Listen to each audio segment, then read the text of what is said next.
皆さんこんにちは。制作過程を3つの動画に分け完成までを収録しているプラモの時間へようこそ。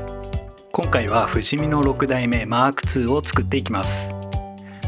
バブル経済真っ只中の1988年8月に発売した6代目 M2。生産期間は1988年から1992年までとなっており、90年8月にマイナーチェンジし後期型へとなります。今回のキットは前期型なので、前期型にスポットを当て調べていきます。マーク2 3兄弟と呼ばれ爆発的なヒットをした5代目からバトンを受け継いだのは1988年8月。この台からガソリンエンジンを全て TOHC24 バルブとし、ハードトップのグレードとしては2リッター直4スーパーチャージャーのグランデ G、2リッター直 4GT ツインターボ、2リッター直6のグランデ、この3種類で展開されました。ボディはトレンドに合わせて曲面基調のスタイルで、インテリアではバブル機らしく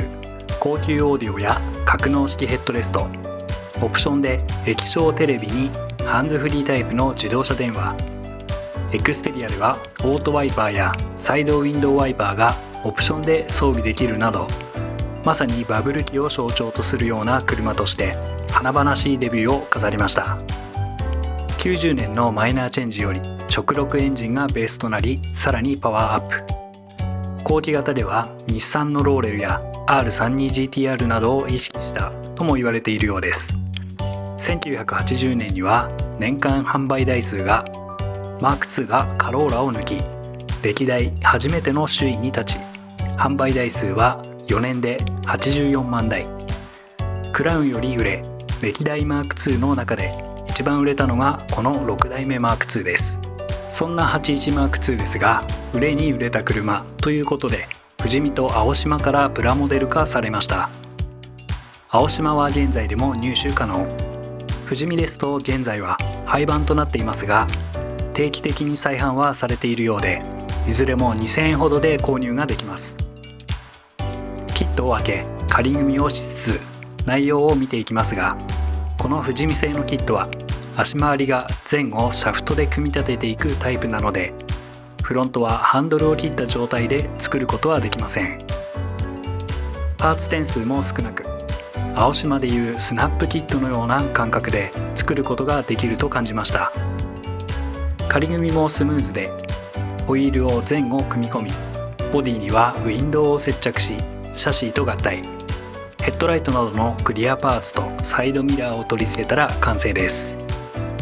青島製の81マーク2を作ったことがないので何とも言えないのですが、この富士見のマーク2は実車を忠実に再現していて、フロントマスクのモールドが特にそっくりです。古いキットなので各部黄ばんでいたり、デカールもダメになっていたり、テールパーツも反っていたりしますが、なんとかできそうです。車高もノーマルで作るにはぴったり。ホイールのサイズが少しだけ違和感があるので、この辺りを中心に製作していきたいと思います。まずはパーティングラインの削除から、画像矢印部分のパーティングラインを削る作業となります。模型メーカーがプラモデルを製造する過程で金型同士を合わせてパーツを成形しているので、どうしても付着してしまうのがパーティングラインやバリですが、これを消すのと消さないのでは仕上がりに大きく影響してきます。パーティングラインの確認方法としては、ボディやパーツを手に取り実際に指で触ってみること。カーモデルの場合はボディを真上から見た際、左右対称的に縦にラインが入っていることが多く、バンパー周辺は特に頑固なラインになっていることが多いです。作業手順としては320番のタミヤのペーパーヤスリで水をつけながら削り取り除いていきますが、取り除く際の注意点として、実車にある細かなプレスラインもありますので、その部分まで削ってしまわないよう注意しつつ取り除いていきます。320番で取り除いたら、ヤスリの番手を上げつつ1500番まで仕上げ、塗装に向け準備しておきます。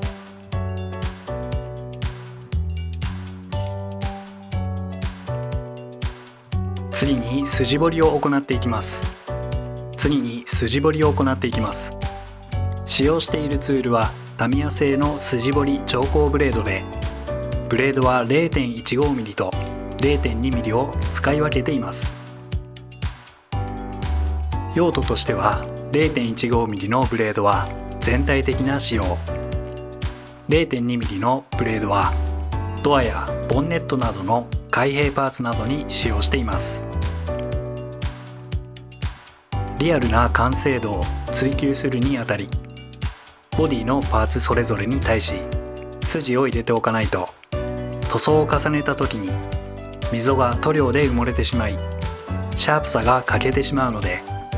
塗装する前の下準備の段階でしっかり彫っていきます。といっても筋を深くしすぎると不自然なシルエットになってしまったり、パーツが貫通し割れてしまう場合もありますので、あくまでも軽いタッチでそれぞれのパートで3から5往復を目安に丁寧に彫り込んでいきます。ドアやボンネット、モールやバンパーの継ぎ目、給油口カバーやウィンドウモールの外側を筋彫りし塗装に備えます。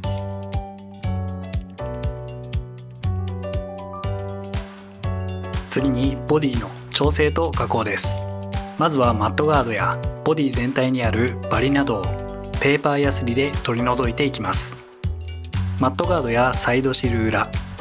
フェンダー裏側やウィンドウ内側などにはバリが付着していますので、320番から1200番まで順を追ってヤスリがけをし、シルエットを整えます。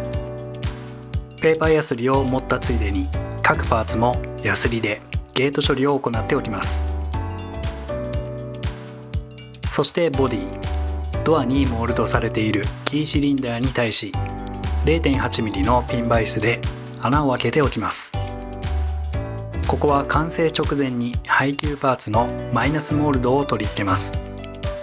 ヘッドライトのランプも切り落とし穴を開けます。こちらは後ほど蒸しピンに換装します。続いて本塗装をする前の下地としてガイアノーツのサーフェイサーエボを拭いていきます。この下地処理は深いツヤのある仕上がりを目標とするのであれば必須作業。パーティングラインを消すためにボディ表面を削ったり、少なからずペーパーヤスリの跡が残った場合は必ずサーフェイサーを拭いて本塗装の前に各パーツの表面を滑らかにしておくことが大事です。いかに下地処理の段階で滑らかな表面を作り上げることができるかということが重要かと思いますし、何より下地の段階から滑らかな表面を意識しておくと、後の鏡面仕上げの工程で凹凸が少なく仕上がるので、鏡面仕上げの作業時間を短縮でき、結果的には効率が上がります。吹き付け途中にホコリなどが付着した場合は焦らず乾燥を待ち、ペーパーヤスリで取り除いてから再度吹き付けます。サーフェイサーを吹き、パーティングラインや傷も消えて綺麗な表面になったことを確認し、次の作業に移っていきますが、今回はここまで。次回はインテリア完成までをお届けする予定です。ご視聴いただきありがとうございました。